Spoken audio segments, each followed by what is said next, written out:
একদম হয়ে গেল আমার পাকাল মাছের রসা।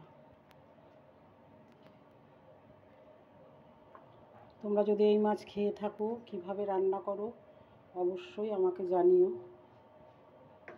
আমি তাহলে নেক্সট দিন তোমাদেরটা শুনে তোমাদের মতো রান্না করব।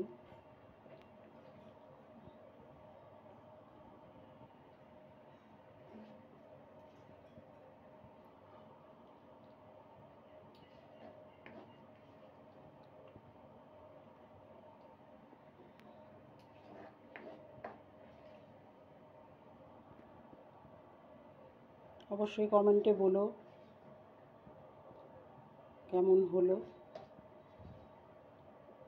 দেখতে কেমন হলো বলো, খেতে তো কেমন হলো তোমরা বলতে পারবে না, সেটা আমার দুর্ভাগ্য। অবশ্যই জানিও।